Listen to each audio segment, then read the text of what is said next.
Before you buy your next monitor, TV, or even phone, there's one lie almost everyone believes. Higher resolution automatically means better quality. It sounds logical, right? More pixels, better picture. But that single assumption is the reason people overspend, overload their hardware, and still feel underwhelmed every time they turn their screen on. By the end of this video, you'll understand what screen resolution actually does, what it doesn't do, and why choosing the wrong one can quietly ruin your daily experience. Let's start from the ground up. What resolution really means, and why it's misunderstood. Screen resolution is simply the number of pixels on a display, measured horizontally by vertically. Pixels are tiny dots that make up everything you see: text, images, videos, games, all of it. More pixels can mean more detail, but only if those pixels are packed tightly enough and actually visible to your eyes. This is where most people go wrong. Resolution alone does not equal sharpness. Screen size, viewing distance, and pixel density matter just as much, sometimes more. Keep that in mind as we move through each resolution. 240p and 360p. Let's start at the very beginning. 240p and 360p are basically the blurry days of video. Think of the first YouTube videos or old phones. Everything looks soft, edges are fuzzy, and small text is unreadable. You can tell what's happening, see big shapes, and recognize faces, but details, forget it. Back then, this was all we had, and it got the job done. Today, you might only see 240 or 360p if your internet is super slow, or when a video auto-adjusts to save bandwidth. On modern screens, it's not ideal, but it's still the foundation that started digital video. 480p. Next up is 480p, or standard definition. Suddenly, things start to make sense. With 720 by 480 pixels, you can actually read text, notice small objects, and enjoy movies or games without squinting. Back in the 2000s, this was the default for DVDs, older TVs, and budget laptops. It wasn't perfect. Look close and you'd still see some fuzziness, but it was clear enough to watch most content comfortably. Think of it as the first good enough resolution that gave a proper sense of clarity without needing a fancy setup. 128 UP. Now we move into real HD.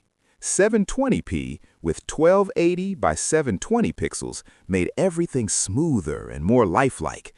Individual pixels aren't as obvious, small details start to pop, and videos finally looked polished.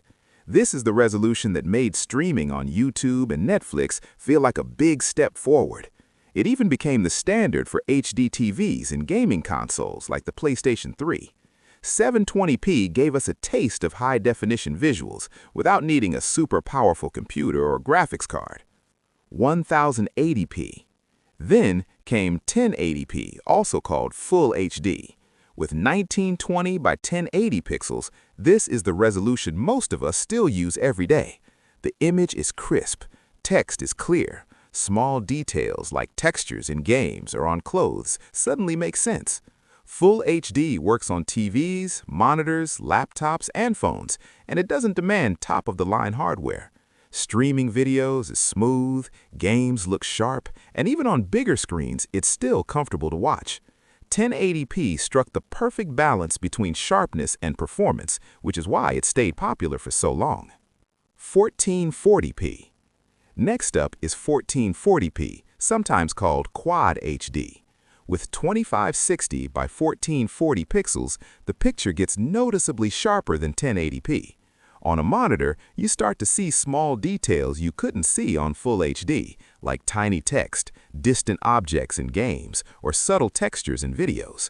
It's a favorite for PC gamers and content creators because it offers a huge jump in clarity without demanding as much from your computer as 4K would.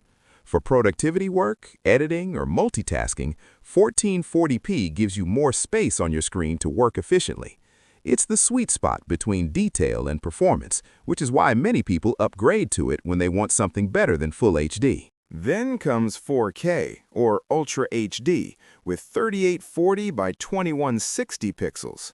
Now we're talking serious detail. Every texture, every shadow, every tiny object pops on screen. 4K is perfect for large TVs, video editing, or anyone who loves watching movies in amazing clarity. Streaming services, high-end games, and professional content all shine in 4K. The catch? You need fast internet and a strong computer or console to handle it smoothly. But if your setup can handle it, 4K gives you an incredibly sharp, lifelike image that you can sit back and enjoy without straining your eyes. 8K. Finally, we reach 8K, the ultra beast of resolutions, with 7680 by 4320 pixels. This is 16 times the pixels of Full HD and 4 times more than 4K. The sharpness is insane. You can see even the tiniest details, textures, and patterns on giant screens. But here's the catch. Most content today isn't made for 8K. Almost everything you watch is still 1080p or 4K, so your 8K screen is often just upscaling lower resolution videos. 8K is mostly for luxury setups, professional demos, or experimental content. It's also very demanding on your hardware, internet, and cables. For regular viewers, 8K doesn't give a noticeable improvement over 4K unless you sit extremely close or have a massive screen. Think of it more as a glimpse of the future than something practical right now. Final takeaway. So, how do you actually pick the right resolution for yourself? The most important thing is matching your screen size, viewing distance, and what you use it for. Here's the key. Chasing the biggest number doesn't always mean better. The goal is balance, clarity, performance, and comfort. Pick the resolution that fits your setup and your needs, and you'll get sharp images, smooth videos, and a great viewing experience without wasting money or stressing your hardware. If this video helped you understand screen resolutions better, don't forget to hit the like button. It really supports the channel. And subscribe for more simple videos like this one, so you never miss the next one.